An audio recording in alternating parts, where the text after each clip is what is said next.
Bom, caros amigos e amigas, ouvintes do programa Cenários Agroecológicos, da Rede Josué de Castro, equipes das web rádios Estúdio Difusora São José do Rio Preto, Agromusical Araraquara, Rádio Fiscal São Carlos e Rádio Comunitária Balafon, da Guiné-Bissau. Como todos sabem, desde já, nossos agradecimentos ao professor Jorge Wisch, professora Sandra Lestinge, Maria Tereza Ramalho, pela participação aqui neste programa. Como todos sabem, no dia 28 de julho, na segunda cúpula de sistemas alimentares da ONU, que foi realizado lá em Addis Abeba, na Etiópia, foi divulgado o relatório O Estado da Segurança Alimentar e Nutricional no Mundo 2025, que é conhecido como relatório SOF. Infelizmente, segundo o relatório, que foi elaborado pela FAO, pela Unicef, Organização Mundial da Saúde e pelo Fundo Internacional para a Agricultura, também com o apoio do Programa Mundial de Alimentos, 673 milhões de pessoas ainda passam fome no mundo, 8,2% da população mundial. O Brasil saiu do mapa da fome. Felizmente, o levantamento apontou que, na média do triênio 2022, 2023 e 2024, os brasileiros que estão em situação de subnutrição agora são menos do que 2,5% da população. Bom, mesmo assim, nós estamos vendo a repercussão na mídia, na imprensa, nos jornais, que 28 milhões e meio de pessoas ainda estão em situação de insegurança alimentar grave ou moderada no Brasil. 13%, mais metade, 13,5% da população ainda se encontram nesta situação. Bom, para nós é muito importante ouvir a opinião de todos e todas. Está aqui conosco o professor Jorge Wisch. Professor Jorge Wisch, como o senhor tem visto estes números? O que significa sair do mapa da fome? Bem-vindo, professor Jorge. O som, professor Jorge, por favor.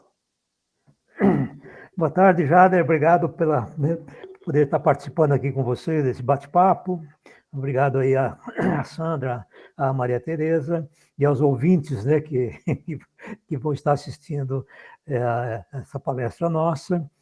Mas, Jader, quando a gente fala em estatística, né, a gente entende bastante o fato de sair do mapa da fome é importante, não resta a menor dúvida. Mas a gente que entende um pouquinho do riscado, né? Ou seja, eu já passei fome, então a gente entende o seguinte, que embora as estatísticas podem estar diminuindo, mas ainda, se um cidadão, se uma pessoa qualquer, não importa que se esteja passando fome, a situação não pode, né, ser considerada boa. Ou seja, onde existe gente passando fome, é porque o sofrimento, é porque o país, é porque as condições em geral, né, chamam a atenção. Nós precisamos, né, trabalhar para não ter ninguém passando fome. Então, a gente sabe que, bom, em termos numéricos, 2,5 é um número pequeno, é relativamente pequeno se a gente considerar 100%. Agora, o grande problema é que quantas pessoas são 2,5%, né? São essas questões aí de quase 30 milhões de pessoas que estão em condições que quem já passou fome sabe que ela não espera, né? Não é a questão aí de, né? Vamos esperar a próxima safra, o próximo ano. Não, é uma coisa do dia a dia. É uma coisa que afeta todo cidadão que passa por esse processo, né? É uma coisa urgente, emergente, é uma coisa que não pode esperar. Portanto, a gente percebe que quando só fala em estatística, né, a coisa fica meio camuflada, né? A coisa fica meio aí, olha, depende de políticas públicas, de fato, depende, mas existe uma emergência, uma premência que a gente precisa cuidar. Né? Então, eu enxergo a coisa por esse lado. Tem um cidadão passando fome aqui do meu lado, aqui, né, aqui na cidade, ou seja, a gente precisa, né, se cotizar, precisa trabalhar, não só esperar coisas governamentais, que é importante, que é ela que vai, de fato, resolver, mas é preciso que a população entenda que esses números todos não estão falando apenas, né, de uma coisa boçal, é uma coisa que está pegando no fígado de muita gente, e muita gente que a gente conhece às vezes, né? Muita gente de perto da gente, não é a questão da África, né, lá do Oriente, como eu falava antigamente, não, é uma questão nossa aqui na cidade de São Carlos, na cidade de Araraquara, a gente conhece muita gente que passa fome, né, que precisa de auxílio, precisa de apoio de todos os tipos, governamental, mas também a sociedade precisa entender mais, né, que tem gente passando fome e que a responsabilidade não é só dele, né, não é só do governo, mas de toda a sociedade envolvida. É isso aí, né? Obrigado, professor Jorge, por essa fala introdutória. Nós estamos aqui também com o Renato Carvalheira.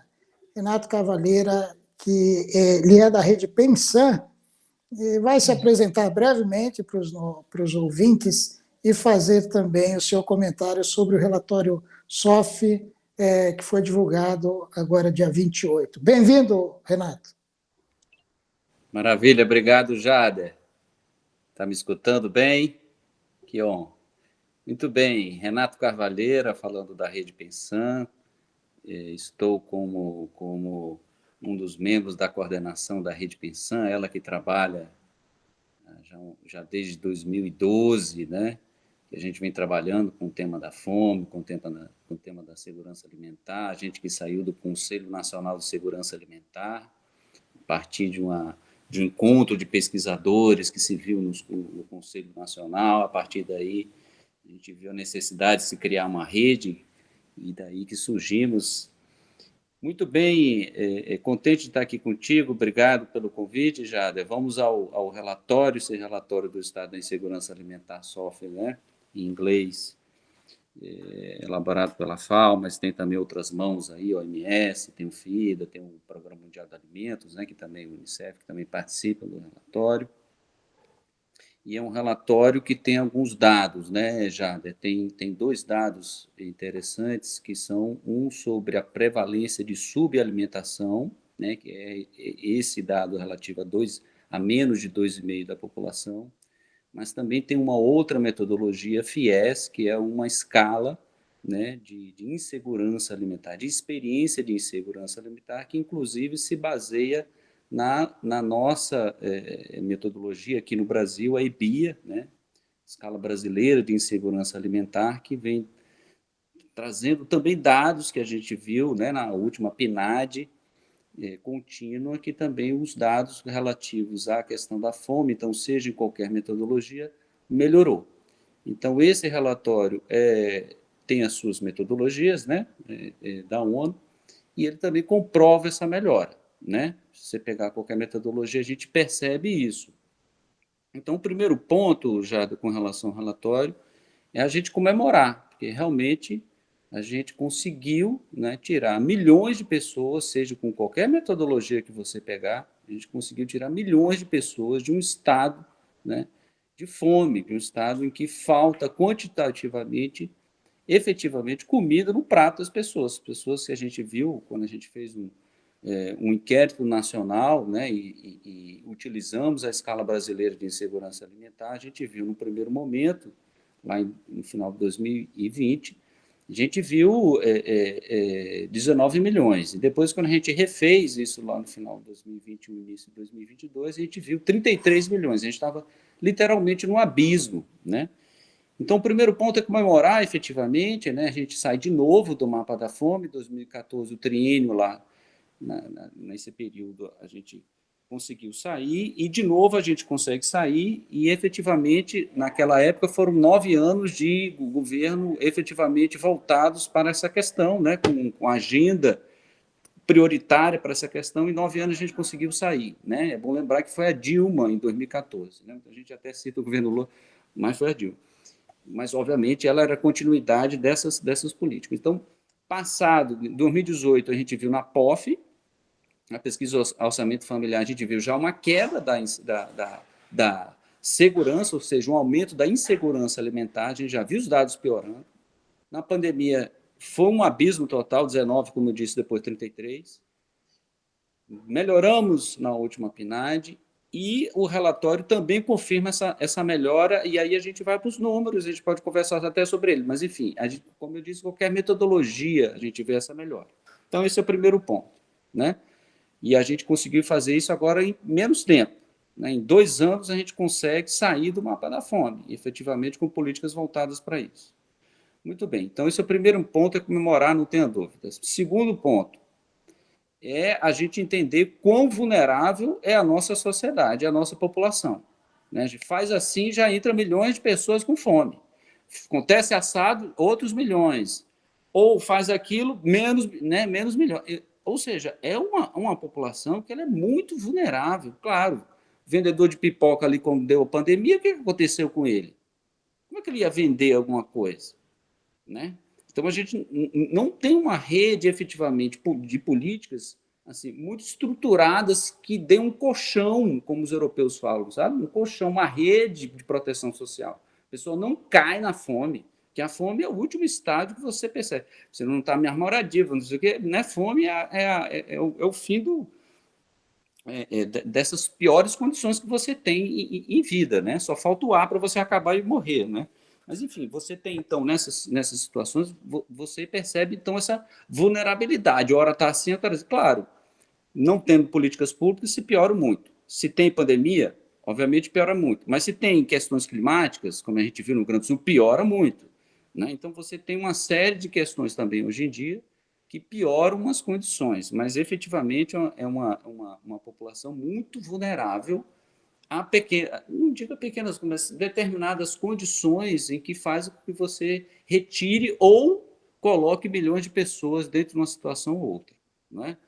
Muito bem, então esse é o segundo ponto. O terceiro é que o relatório da FAO, no dado FIES, tá? No dado da escala da FAO sobre insegurança alimentar, está lá 7 milhões de pessoas com insegurança alimentar grave. O que significa 7 milhões? Não confundir com 2,5 da POU, que é outra metodologia. A POU é uma prevalência de subalimentação, se faz um cálculo, o que se tem de disponibilidade de alimentos, a população, o recurso que se tem, se faz uma estimativa e tal.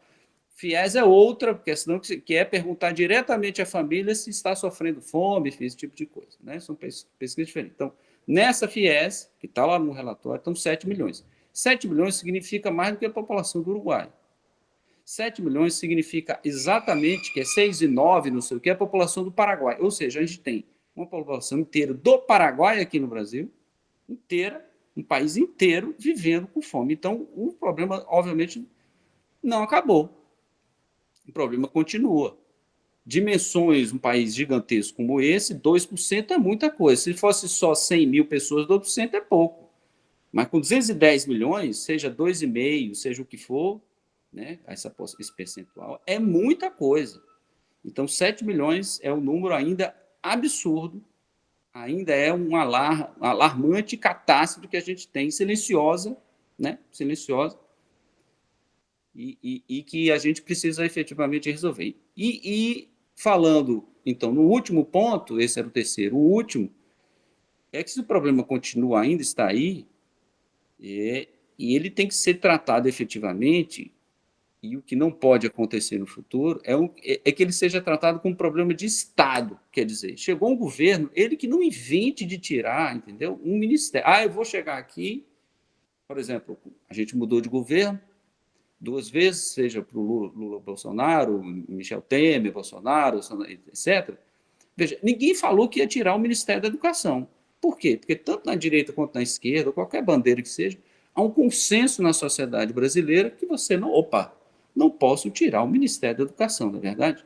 Teremos que fazer isso mesmo com relação ao tema da fome e que não se tire em outro governo, seja ele de esquerda, de direita, do centro, o que for, não se tira o MDS. Né? É verdade que o Bolsonaro não chegou a tirar, mas, enfim, ficou uma série de políticas absolutamente que ele destruiu, entende? A verdade é essa, a palavra é essa, destruição, né? Os cientistas usam vários, mas para mim é destruição de políticas efetivamente. Você corta o orçamento do PA, que é o Programa de Aquisição do Alimento, estava ridiculamente com dinheiro lá embaixo, você não atualiza o valor da alimentação escolar, você fecha o Conselho Nacional, né, de Alimentação e Nutrição, com CEA, você faz uma série de coisas, embora, né, então a gente tem que criar efetivamente dentro, não só na ciência, que eu acho que a ciência está convencida, mas fora da ciência, que é convencer a sociedade, setor privado, sociedade civil que luta, obviamente, sobre isso, obviamente, bastante convencida, que não basta você ter apenas um ministério, então você tem que ter isso na agenda prioritária, isso tem que continuar, isso tem que ser efetivamente uma política de Estado, não de um governo ou de outro. Então, esses são os 4 pontos que eu acho que a gente consegue refletir sobre esse relatório, pelo menos a minha opinião, acho que a gente consegue ter essa visão, o Jader, sobre esse relatório, que eu acho que foi bem interessante, bem impactante para a gente que trabalha, obviamente, uma ótima notícia para quem trabalha com isso e com o tema da fome, né? A gente sabe que isso efetivamente não é só número, são pessoas efetivamente que deixam, né, de sair dessa condição e, enfim, estão se alimentando melhor. Embora também o último detalhe é que no relatório também se fala sobre a questão da alimentação saudável, que aí é uma outra batalha, né, Jade? Porque além de as pessoas comerem quantitativamente, caloricamente, o que é necessário, também tem que se comer, não é qualquer coisa, tem que se comer comida saudável. É isso que a gente também tem que lutar, uma batalha aí, eu acho que de décadas que a gente vai fazer, né?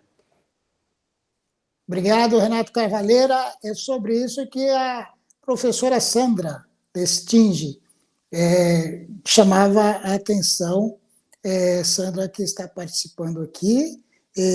Sandra, gostaria de falar um pouquinho mais sobre a sua leitura do relatório, professora Sandra? Não sei meu áudio como está. Tem alguns pontos importantes, né, que vocês já colocaram e eu concordo. Políticas públicas de governo fortes, né, e em relação ao que o Jader menciona, né, eu tenho um favoritismo, vamos dizer assim, né, eu sou zootecnista de formação e trabalho com a questão ambiental aí há décadas. A gente menospreza a biodiversidade brasileira na alimentação, né? Então, essa alimentação de qualidade, que é muito necessária, ela tem sido negligenciada, né? E um outro aspecto que eu gostaria de destacar,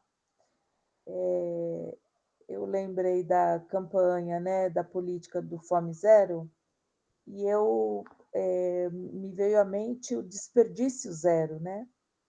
Porque a gente está aí numa faixa entre 30%, chega até 40% de desperdício de alimentos no Brasil dentro da cadeia produtiva.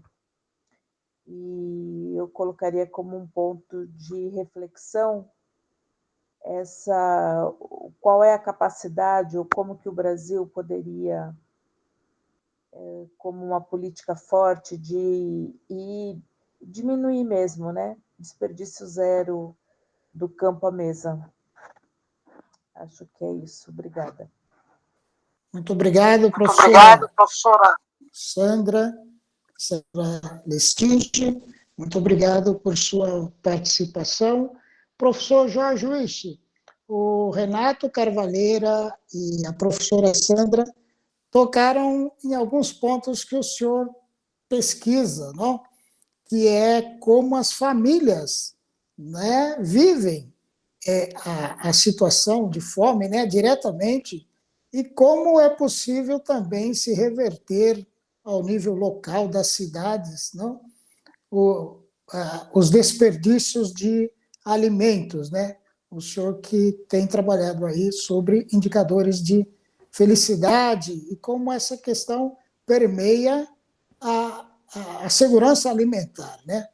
O Renato ratificou o que o senhor disse, que a estatística os números da estatística, eles trazem um montante de a realidade que as pessoas vivem, não? E eu estava vendo aqui os dados. A Argentina, professor Luiz, continua no mapa da fome, né? O Chile está ali no limite de 2,5%, com base nos dados da FAO. A Colômbia, no mapa da fome, o Equador tem 12% da população nessa situação de subnutrição. Guatemala, 11%, Honduras, 14%. Então, para a gente ver, El Salvador, quase 7%. Quer dizer, esses números traduzem uma situação muito triste, né, professor Jorge? Com certeza, Jader. Existem aspectos, né, só retomando um pouquinho, né, o que o Renato falou, por que a sociedade como um todo, né, não considera essa questão da fome como uma coisa importante a ponto de ser um problema de Estado e não, né, apenas de governo? Porque, aparentemente, isso é coisa minha, né, porque eu venho estudando, mas a gente sabe do seguinte, que a grande maioria da população não passa fome. A grande maioria da população tem uma alimentação mal ou boa, mas que consegue sobreviver bem, né? E, portanto, o problema da falta de alimentação não é um problema. Então, você vê que você tem uma massa crítica, né, no país extremamente grande, né, que não passa fome. Então, ela não sabe o que é passar fome. Ela não sabe o que é você ter, bom, eu não tenho o que comer hoje, o que eu faço, né?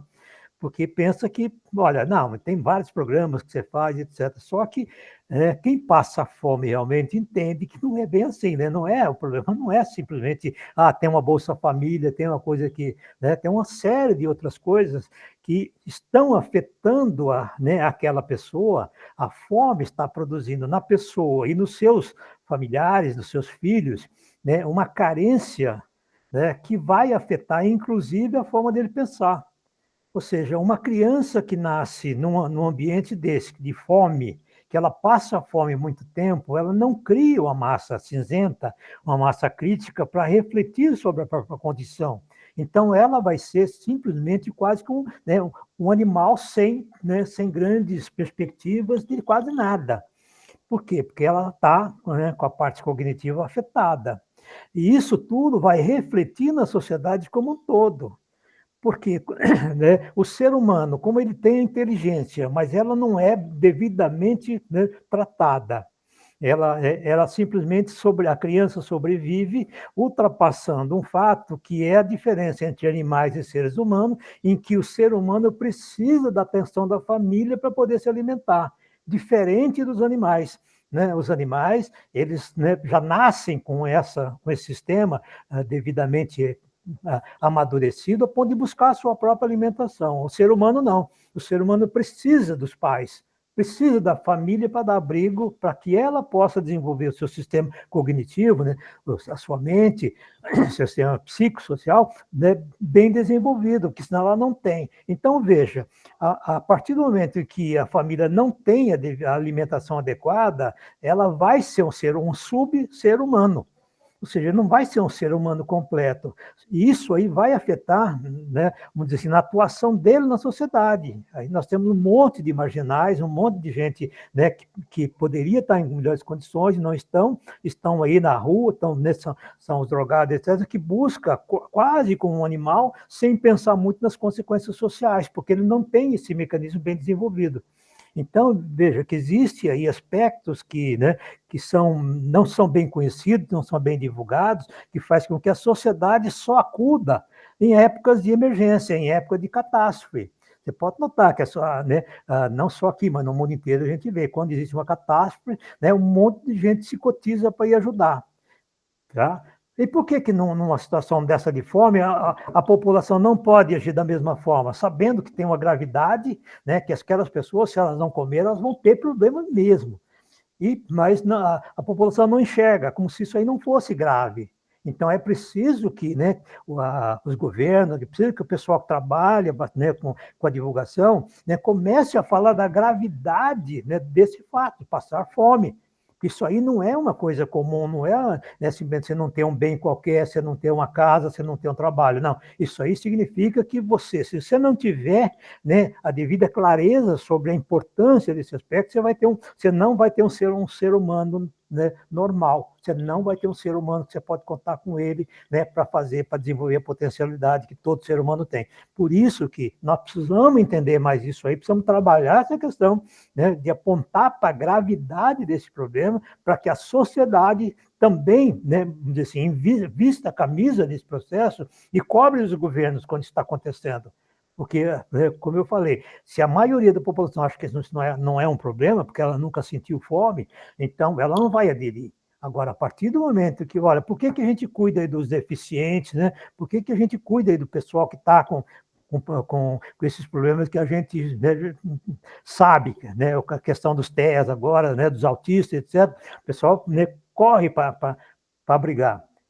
Mas nós temos que fazer isso com a fome também, porque ela é um problema que está na raiz da sociedade e que faz com que nós tenhamos N consequências sérias aí, né, tanto não só de doenças, né, como a gente já sabe, mas também de violência, né, dessa exploração toda de moradores de rua e etc, etc, né, são problemas sociais que afetam a sociedade como um todo, não é só eles, né, mas a sociedade como um todo. Então, Jade, só encerrando né, essa parte aí, o que eu queria transmitir é isso, que essa questão de ser do governo, ser do Estado, é porque a população ainda não foi devidamente conscientizada da gravidade, né, de se não ter alimento, principalmente na primeira infância.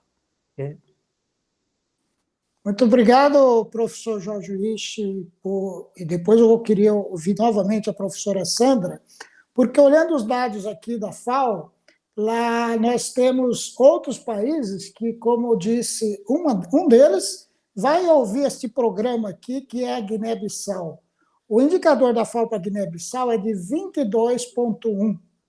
Para a Libéria é de 35%, para o Mali 12%, Níger 12%, quase 13%, Nigéria aproximadamente 20%, Serra Leone 24%. Professora Sandra, há como reverter este quadro ao nível local? Senhora que trabalhou muito tempo aí no Nordeste brasileiro, onde também, às vezes, a gente tem a questão climática muito severa.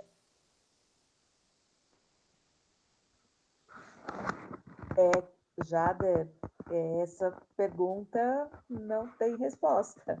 Você me colocou na sinuca de bico. Eu não tenho competência e não tenho cenários possíveis, né? Porque hoje a gente vive uma quantidade aí de fatores, né, que influenciam a questão da fome, a questão até primeiro, da distribuição, segundo, a gente pode tomar como referência o Nordeste, a indústria da seca, uma seca programada, né? Nós temos algumas políticas voltadas para a convivência do semiárido, e o que a gente escuta em geral, né, temos que combater a seca, tem que conviver, aprender a entender o ecossistema, como funciona, os recursos que são possíveis e necessários, né? E esses países que você coloca, né, o continente africano tem problemas aí históricos, né, e geopolíticos que levaram a essa condição extrema. E agora entrando as contingências das mudanças climáticas, isso fica assim, é um cenário muito difícil, né, de visualizar, de pensar numa equação, né? E eu vou tocar até no assunto, as riquezas minerais que a gente tem visto, tanto agora nesses conflitos recentes com o Brasil, né? Conflitos políticos, eles acontecem na África também, né? A busca pelas riquezas minerais do continente tem feito a população de refém, na verdade, é muito triste. Então, não se prioriza, quais são as prioridades, né? Não se prioriza, como o professor Jorge colocou, muito bem colocou, né? Foi muito bem explicitado. A necessidade da alimentação para o desenvolvimento da sociedade. Quais são as expectativas que a gente tem como sociedade humana, né? Então, eu faço aqui as minhas colocações, mas não consigo. É muito difícil, são muitos fatores e as agendas elas funcionam sem transparência, né? Então a gente não consegue, ou eu pelo menos me coloco como sem capacidade para responder. Bom, obrigada. Obrigado, professora Sandra. Professor Jorge, o senhor citou que, às vezes, o vendedor de pipoca não consegue fazer a renda suficiente para comprar os alimentos, não? Então, a gente está sempre nessa gangorra, né? Entre inclusão no mapa da fome, eventualmente, como o Renato falou, saída do mapa da fome, e agora nós estamos vivendo uma guerra comercial, porque o mundo está mudando a forma de se relacionar comercialmente. A gente teme também que algumas regiões do país, algumas pequenas comunidades que produzem artesanato para exportação, por exemplo, ou que produzem uma fruta de mesa para um determinado país, possa encontrar dificuldade para comercializar o seu produto, né? Essa cadeia de produção, comercialização para o mercado externo pode ser muito atingida, principalmente a partir de 6 de agosto, quando começa a vigorar esse embargo à produção, a muitos itens da pauta de exportação brasileira, né? Eu imagino que sejam milhares de itens e apenas 700 itens foram excluídos dessa taxação excessiva. Como a estatística, o senhor, como estatístico, o senhor está vendo esse mundo em transformação e o impacto disso para a fome, não? Ô, Jader, não é bem a estatística em si, porque a estatística coleciona números, analisa números, né, mas não passa, né, dessa parte mais técnica, mais hard, né, mais dura, mais difícil, né, que é extrair informação dos números. Existem coisas que são mais qualitativas, né, que, vamos dizer assim, que não são avaliadas pelos números. Então, por exemplo, do ponto de vista de sociedade, né, falando agora de forma geral, quando nós tomamos decisões, quando nós entramos aí num frenesi, principalmente em termos de tendência de mercado, né, de país, de nações, nós vivemos hoje num mundo globalizado. Até um certo tempo atrás, né, qual era a tendência? Essa tendência, opa, agora vai ser legal, porque a gente consegue, né, vamos dizer assim, produzir bem e vender para o mundo inteiro, todo lugar pode fazer isso, só que quando a gente fez isso, a gente não contava com muitas consequências que nós estamos vendo agora. Né? Uma das consequências é a questão das guerras econômicas, de defesa de mercado e assim por diante. Então, entra um governante que decide, aí, assim, porque foi influenciado para isso, a tomar certas medidas, né, segundo ele, para defender a economia do seu país, né, ele não está pouco se importando com o resto do mundo. Né? Ele só está abrindo, vamos dizer assim, as portas para quando ele percebe que a relação começa a ficar perigosa para o lado dele. Né? Então, por isso é que ele resolveu também, fora, se eu manter firmeza na minha postura e taxar todo mundo, todos os produtos importados do mesmo jeito, eu crio um problema sério interno, né? Porque a economia americana vive também de produtos externos. Então, se ele fechar as portas e botar a coisa lá em cima, né, a própria população americana vai cobrar dele. Então, essa guerra política afeta todo mundo, direta ou indiretamente. Então, essas consequências todas é que precisa entrar, vamos dizer assim, na equação né, de gestão do mundo, do planeta, para que a gente não fique pensando que certas medidas isoladas ou certas coisas que a gente faz aí, né, sem pensar muito, que não pode ter consequências. As consequências vão aparecer, e quando aparecer, a gente pode não gostar delas, como é essa que nós estamos vendo. Né? Ou seja, o Trump resolveu, né, botar todo mundo aí para escanteio, e aí, o que acontece? Numa decisão, o mundo inteiro é afetado. E essa relação produz um terremoto, né, do ponto de vista comercial, no mundo inteiro, está todo mundo influente. Agora, veja como é interessante, nós estamos vivendo uma série de catástrofes, em que essa é uma delas, mas nós temos as catástrofes climáticas, que também está colocando o mundo em polvorosa, então veja o momento que nós estamos vivendo como planeta. Né? Nós estamos vivendo um momento que nunca nós passamos por ele antes, né?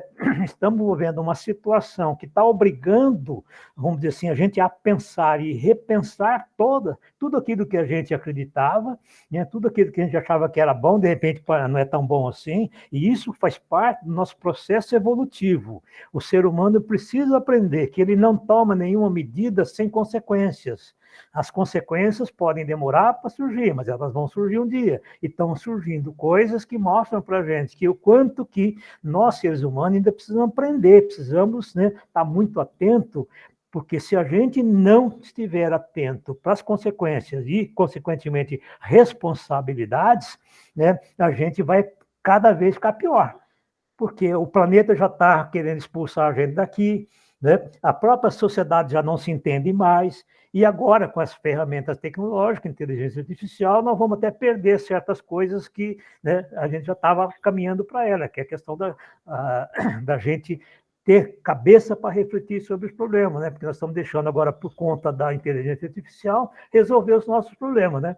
E aí a gente vai deixar até de pensar. Daqui a pouco nós vamos simplesmente viver à mercê de uma situação em que ninguém sabe o que faz, porque quem está comandando são processos completamente automáticos, e com isso, para onde que nós vamos caminhar? Nós vamos continuar do mesmo jeito? Então, a sociedade precisa entrar mais na discussão política, das políticas públicas. Não podemos deixar somente os políticos discutirem políticas públicas. É preciso que a sociedade entenda que, se ela não se mexer mesmo, se ela não acordar, se ela não despertar para a seriedade do problema que nós estamos vivendo hoje, nesse momento, né, a gente vai ficar cada vez pior. Nós vamos ter consequências cada vez piores, como nós estamos vendo acontecer. Tá? É isso aí. Muito obrigado, professor Jorge Wisch. Nós estamos caminhando para o final do nosso programa e, desde já, queremos agradecer à professora Sandra Lestinge, Maria Tereza Ramalho, Renato Carvalheira e ao professor Jorge Wisch, que acabou de fazer a sua fala neste momento. Nós temos mais um minutinho para as considerações finais. Professora Sandra Lestinge, fique à vontade para as suas considerações finais. Obrigado. Acho que, pedindo licença para o professor Jorge, mas realmente é isso, é chamar a sociedade para participar, né? Para estar atenta às questões, para se informar com relação à alimentação, a ter autonomia de saber o que está, do que está fazendo uso, o que está entrando em casa, né? Escolher bem na prateleira, evitar ao máximo os ultraprocessados e ficar até sim, o Brasil é nosso, né? E as riquezas, vamos fazer parte dessa vida, que não é apenas dos políticos. Uma boa noite para vocês. Obrigado. Obrigado. Professora Sandra. Professora Sandra. Professor Jorge. Professor Jorge. Bom, eu que tenho que agradecer, Jader, por poder estar se dirigindo aqui ao seu público, né, e esperando. Eu tenho um galo aqui. Eu tenho um galo cantando aqui. Mas a minha luta, viu, Jader, é para ajudar a sociedade a acordar, tá? Porque nós estamos aí hibernando, a grande maioria da sociedade está hibernando, está deixando se conduzir por, né, gente que acreditam que são competentes, né, que têm capacidade, mas a gente está percebendo que se esse pessoal que a gente está elegendo, né, tá escolhendo para nos representar, está falhando muito porque eles não têm condições, somente eles, né, de tocar esse negócio para frente da forma com que a gente acha que deveria conduzir. Então, cabe a nós, como sociedade, né, ter uma presença muito mais marcante, né, pressionando, não só pressionando, escolhendo bem os nossos governantes, né, os eleitos, para que, como uma nação, a gente construa esse país que a gente quer ver. A gente não pode sempre esperar que um grupo de pessoas que foram selecionadas tenha a competência, habilidade, conhecimento para gerir um país complexo como o nosso. Né? A nossa sociedade é extremamente complexa, né? De todas as matizes, porque tem gente do mundo inteiro aqui. Então, por isso, precisa de gente competente, mas ele somente não basta. É preciso que nós, como sociedade, né, temos uma presença mais marcante, mais atuante, entendendo a gravidade da situação que nós estamos vivendo, e aí sim a gente possa ajudar esse país a se tornar melhor. É isso aí, Jader. Obrigado mesmo, obrigado por ter conhecido a Sandra. Sandra, né? Um prazer ter te conhecido. Maria Tereza e já. Obrigada, professor. Acho que isso aqui você vai editar, né, Jader? Agora nós estamos na fase da edição já. Tá bom. Eu falei boa noite porque eu imaginei o programa à noite, né? Mas eu não vim preparada, Jader, para falar. Como eu havia comentado com você, eu vim para escutar a íntegra, né, dos colegas. E eu coloco já aqui, fique à disposição para editar. Eu não preciso aparecer, a minha expectativa era escutar os colegas mesmo, tá bom? E obrigada por ter me chamado, mas eu vim só para escutar. Sandra, eu também não vim preparado para falar. Desculpa, eu não entendi. Não, eu também não vim preparado para falar. Ok. Talvez você esteja sempre preparado, mas, enfim, né, o assunto e tudo, mas é muito bom, né, o programa do Jader e essas oportunidades da gente. Eu assim, acho que a informação hoje em dia ela está tão precária e maquiada, né? Então, os esforços que a gente puder empreender para dar um alerta, mas, Jader, eu estou falando abertamente, sem problema algum. Fique à vontade para editar os meus áudios, para tirar, tá bom? E obrigada, de qualquer modo. Obrigado, professora. Obrigado, professora Sandra. Foi muito importante a sua fala durante a participação. É sempre bom o olhar de outras áreas, de outras pessoas, de outras vivências, nessa construção que tem por base a inteligência coletiva para, como disse o professor Jorge, para tratar essas questões tão complexas. E nós estamos vivendo um momento que é assim mesmo, né? A gente está tateando ali, porque eu vou mencionar aqui o áudio do professor Graziano, ele respondeu a 2 perguntas. Uma terceira pergunta é sobre isso que nós estamos falando aqui, o impacto da política comercial dos Estados Unidos para a fome, né? Ele tem, então, um trecho da fala dele, vocês vão perceber, que ele fala que é possível uma sociedade entrar e sair do mapa da fome e entrar de novo no mapa da fome, que eu perguntei se a gente tinha esse risco.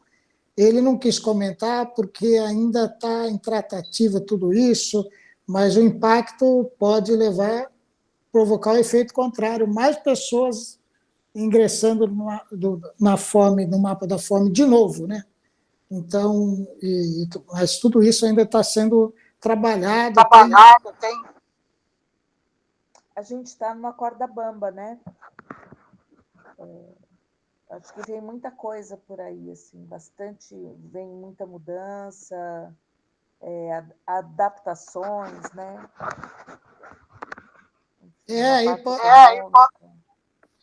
A devolução de carregamentos de manga, por exemplo, exportação de manga para os Estados Unidos, né? Pescados. Aqui na nossa região, o setor de calçados de Franca e outros, café, os frigoríficos, que não estão na lista. Na lista que de exceções lá, eles não estão. Tem arruelas, pneus, carlota de carro, mas... É muita coisa, né? É muita coisa. Eles estão comprando a briga, né? Na verdade, os Estados Unidos, eu não jogo mais. Acho que eles estão comprando, estão dando um checkmate aí, né? Estão bancando. E você falou da manga, eu olhei aqui por acaso, o preço da manga despencou. Eu achei tão estranho, e até porque não é época da manga, né? Apesar que deve ser aquela manga do São Francisco ali. E agora eu estou associando com o que você está falando. E a manga Palmer, que é a manga mais nobre que a gente tem de mesa, assim, tá baratíssima no mercado, tá R$ 3 o quilo. Nem na safra não chega a esse preço. E agora você falando, não sei se já é um reflexo, né? Colocar os produtos no mercado para absorver, né? Diz que a cadeia do açaí também, que o açaí, grande parte era produzido, e tinha toda uma cadeia de pessoas que colhem o açaí, depois que beneficiam o açaí e transformam em produto para exportação para os Estados Unidos. Metade da produção é para os Estados Unidos. E agora está sendo sobretaxado também. Não sabia também.